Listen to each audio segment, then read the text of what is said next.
একদিন আগেই ইস্টবেঙ্গলের বোর্ড মিটিং হয়ে গিয়েছে ইনভেস্টর সংস্থার অফিসে। সেখানে ক্লাবকর্তারা যেমন উপস্থিত ছিলেন, তেমনই ছিলেন ইনভেস্টর সংস্থার কর্ণধাররা। উদ্দেশ্য ছিল একটাই, পরের বার ইন্ডিয়ান সুপার লিগে কীভাবে দলকে আরও শক্তিশালী এবং ধারাবাহিক করে তোলা যায়।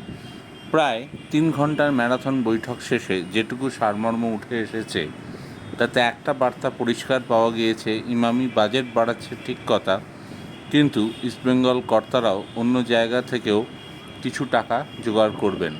অর্থাৎ মুখে না বললেও 9 নম্বরে শেষ করার পর ইনভেস্টর সংস্থা যে হাত খুলে খরচ করতে রাজি নয়, এতেই পরিষ্কার।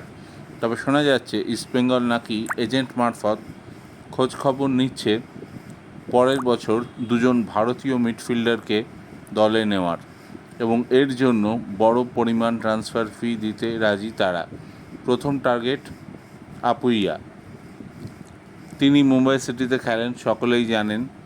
তবে মুম্বাই সিটি এফসির দলটা চ্যাম্পিয়ন হওয়ার পর ভেঙে গিয়েছে এবার, সন্দেহ নেই। পেরেরা, ডিয়াজ থেকে শুরু করে নগুয়েরা, রাহুল ভেগে অনেকেই ইতিমধ্যেই দল ছেড়েছেন।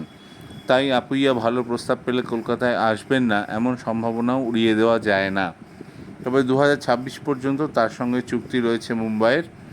আর তাকে নিতে গেলে শুধু মাইনে দিয়েই নয়, মোটা অঙ্কের ট্রান্সফার ফি দিতে হবে লাল হলুদকে।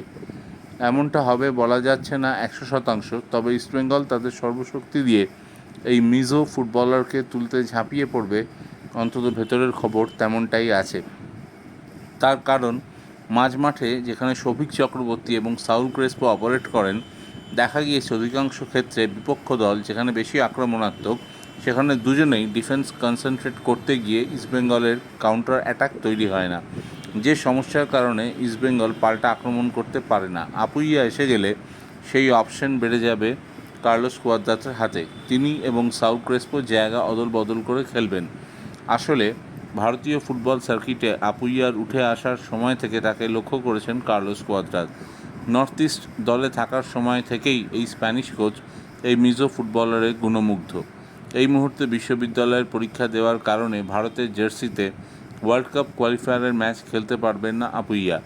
আইএসএলের ইতিহাসে মুম্বাইয়ের মতো আর্থিক শক্তিশালী দলের ঘর ভাঙছে ইস্টবেঙ্গল, এমনটা আগে হয়নি। কিন্তু ভবিষ্যতেও যে হবে না তার কোনো গ্যারেন্টি নেই।